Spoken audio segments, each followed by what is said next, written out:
আজকের আলোচনায় আমরা বিশেষভাবে নজর দেব কোরআনের খুব গুরুত্বপূর্ণ একটা সূরা আল বাকারার শুরুর দিকে দুটো আয়াত নিয়ে, আয়াত নম্বর 6 আর 7। হ্যাঁ, এই আয়াতগুলো নিয়ে আমাদের একজন শ্রোতা জানতে চেয়েছেন এর অনুবাদ, তারপর তাফসির কি বলে, আর এখান থেকে কি শেখার আছে এই বিষয়গুলো। ঠিক, এই আয়াত দুটোয় এক বিশেষ শ্রেণীর মানুষের কথা বলা হয়েছে, যারা সত্যকে, হেদায়েতকে কিভাবে নেয় বা নেয় না, সেটাই মূল ফোকাস।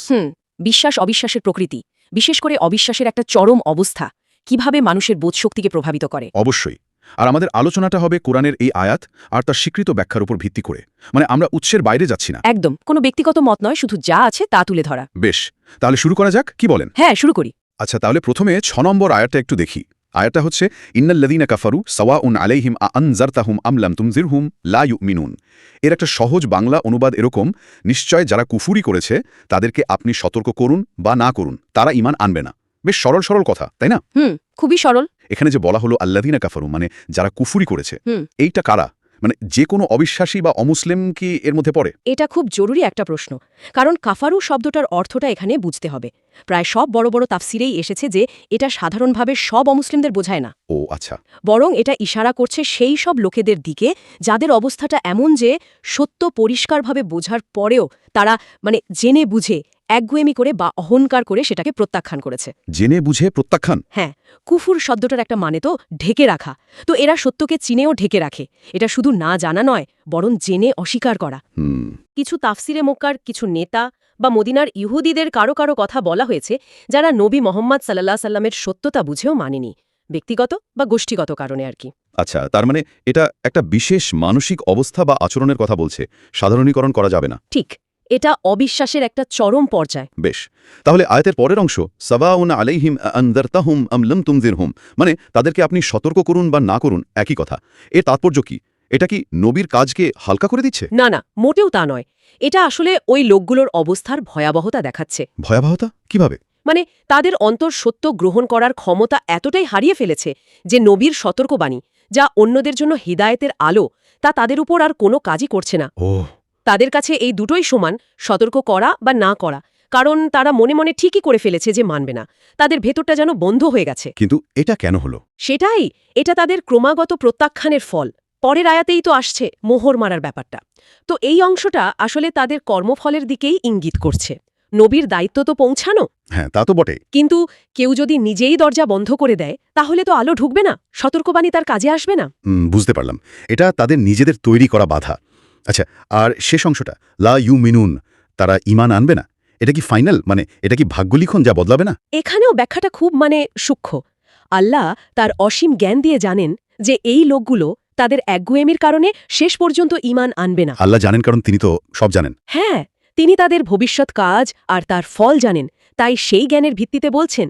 কিন্তু এর মানে এই নয় যে আল্লাহ তাদের ঈমান আনার ক্ষমতা কেড়ে নিয়েছেন বা ভাগ্যটা এমন লিখেছেন যে তারা চাইলেও পারবে না। তার এটা চাপিয়ে দেওয়া নয়? না, বরং তাদের নিজেদের স্বাধীন ইচ্ছা, তাদের ক্রমাগত প্রত্যাখ্যান, এই সবের ফলেই তারা এমন অবস্থায় পৌঁছেছে যে তারা আর ঈমান আনবে না। তাফসিরে এটাকে তাদের কর্মের অনিবার্য ফল হিসেবেই দেখানো হয়। অনিবার্য ফল? হ্যাঁ, তাদের প্রত্যাখ্যান এতটাই চূড়ান্ত যে তারা আর ফিরবে না, এটা আল্লাহর জ্ঞানে আছে। কিন্তু এই পরিণতি তারা নিজেরাই চেয়েছে বা অর্জন করেছে বলা যায়। স্পষ্ট হলো। তাহলে আয়াত 6 বলছে এমন চরম অবস্থার কথা যেখানে সত্য চেনার পরও প্রত্যাখ্যান করা হয়েছে, আর সেই প্রত্যাখ্যান এত দৃঢ় যে সতর্কবাণীও কাজ করে না। আর আল্লাহ জানেন তারা ঈমান আনবে না তাদের নিজেদের কাজের ফলে। একদম। বেশ, তাহলে এবার 7 নম্বর আয়াতে যাই। মনে হচ্ছে এটাই এই অবস্থার কারণটা ব্যাখ্যা করবে। হ্যাঁ, ঠিক। আয়াত 7 হলো খাতাম আল্লাহু আলা কুলুবিহিম ওয়া আলা সামঈহিম ওয়া আলা আবসারিহিম গিশাওয়াতু ও ওয়ালাহুম আযাবুন আযীম। অনুবাদটা এরকম: আল্লাহ তাদের অন্তরসমূহে এবং তাদের কানসমূহে মোহর মেরে দিয়েছেন, আর তাদের চোখসমূহে রয়েছে আবরণ, আর তাদের জন্য রয়েছে মহা শাস্তি। এখানে শুরুতেই বলছে খাতামাল্লাহু, আল্লাহ মোহর মেরে দিয়েছেন। এই মোহর মারা বা সিল করে দেওয়ার ব্যাপারটা আসলে কি? এটাই সেই চূড়ান্ত অবস্থার ব্যাখ্যা, খতাম বা মোহর মারা। তাফসিরগুলো অনুযায়ী এর মানে কিন্তু এটা নয় যে আল্লাহ শুরুতেই তাদের অন্তর বন্ধ করে দিয়েছেন যাতে তারা ঈমান আনতেই না পারে। তাহলে কি? বরং এর মানে হলো তাদের লাগাতার সত্য প্রত্যাখ্যান, জেদ, অহংকার, পাপ কাজ, এগুলোর ফলে তাদের কুলুব বা অন্তর, হ্যাঁ, অন্তর সত্য বোঝার, মানার বা তা দিয়ে প্রভাবিত হওয়ার যে স্বাভাবিক ক্ষমতা, সেটা হারিয়ে ফেলেছে। তাদের অন্তর যেন শক্ত হয়ে গেছে, বা ধরুন একটা পাত্রের মুখে সিল মেরে দিলে যেমন কিছু ঢোকে না বা বেরোয় না। ও আচ্ছা, রূপক অর্থে? হ্যাঁ, রূপক অর্থেই তাদের অন্তরে সত্যের আলো ঢোকার পথটা বন্ধ হয়ে গেছে। এটা হলো পরিণতি, কারণ নয়, তাদের নিজেদের কাজের ফল।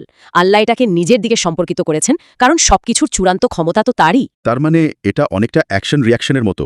যেমন কেউ যদি রোজ বিষ খায়, তার হজম শক্তি তো নষ্ট হবেই। এটা যেমন বিষের ফল।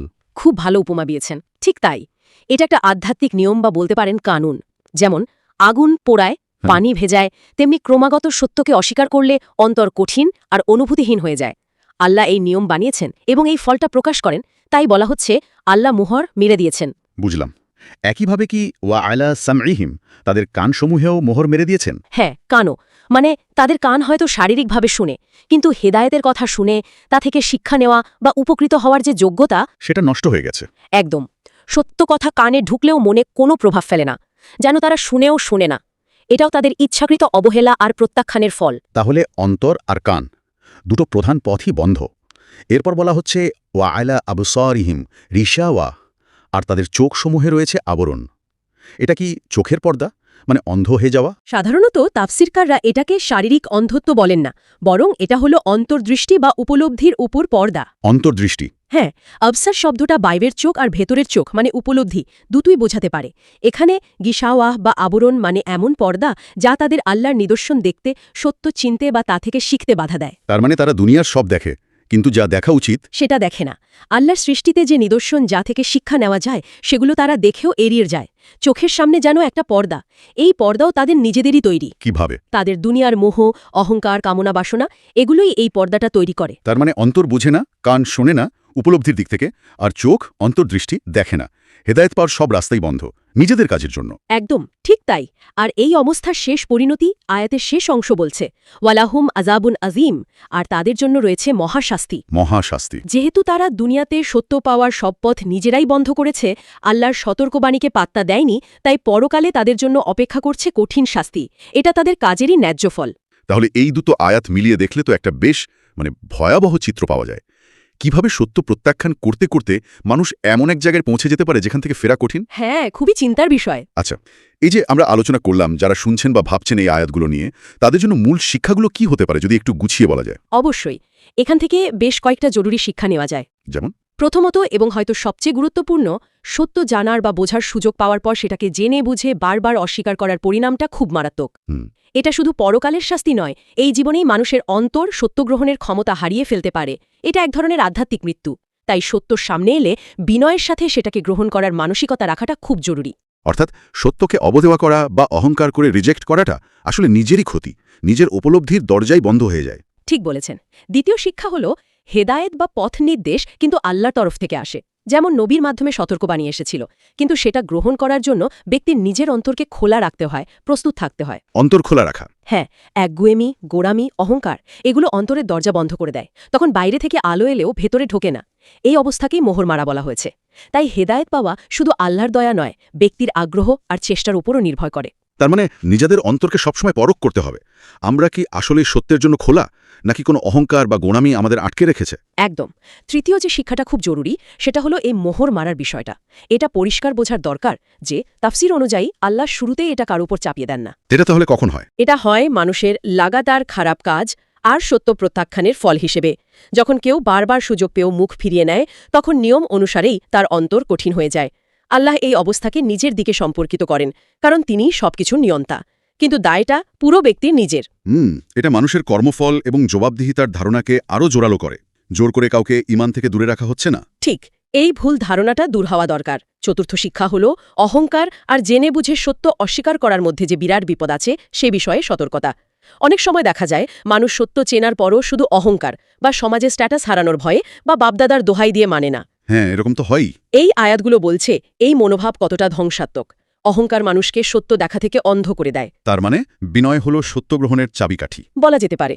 আর পঞ্চম শিক্ষা হল এর উল্টোটা, মানে হেদায়েত পাওয়ার জন্য, সত্য জানার জন্য নিজের অন্তর আর মনকে সবসময় খোলা রাখার চেষ্টা করা, আর সেজন্য আল্লাহর কাছে সাহায্য চাওয়া। কিভাবে অন্তর খোলা রাখা যায়?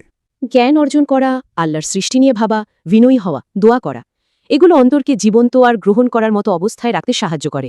অন্তর যেন নরম থাকে, সত্যের প্রতি সংবেদনশীল থাকে। খুব মূল্যবান কথা। তাহলে আজ আমরা সূরা বাকারার 6 আর 7 নম্বর আয়াত নিয়ে বেশ গভীর আলোচনা করলাম। এর শাব্দিক অর্থের সাথে সাথে তাফসিরের আলোকেও এর ভেতরের অর্থ বোঝার চেষ্টা হলো। হ্যাঁ, বিশেষ করে কাফেরু কারা, কেন সতর্কবাণী তাদের জন্য নিষ্ফল, আর কিভাবে সত্য প্রত্যাখ্যান করতে করতে অন্তর, কান, চোখের উপলব্ধি ক্ষমতা নষ্ট হয়, মানে সেই মোহন মারা বা আবরণ পড়ার ব্যাপারটা। হ্যাঁ, সেগুলো স্পষ্ট হলো। আর সবচেয়ে গুরুত্বপূর্ণ হলো এটা যে মানুষের নিজের কর্মের ফল, চাপানো ভাগ্য নয়, সেটাও বোঝা গেল। একদম। এই আয়াতগুলো আসলে সত্য প্রত্যাখ্যানের একটা চূড়ান্ত আর ভয়ঙ্কর চিত্র তুলে ধরে। এটা আমাদের সবার জন্যই একটা আয়নার মতো, নিজেদের ভেতরে তাকানোর, অন্তরকে পরীক্ষা করার একটা সুযোগ। আর এখানেই হয়তো আজকের আলোচনার শেষে একটা প্রশ্ন রেখে যাওয়া যায় সবার ভাবনার জন্য। কি প্রশ্ন? যে আমরা কিভাবে নিশ্চিত করতে পারি যে আমাদের প্রতিদিনার অভ্যাস, আমাদের চিন্তাভাবনা, আমাদের মানসিকতা এমনভাবে তৈরি হচ্ছে যা আমাদের অন্তরকে সবসময় সত্য আর হেদায়েতের জন্য খোলা রাখছে, গ্রহণ করতে প্রস্তুত রাখছে।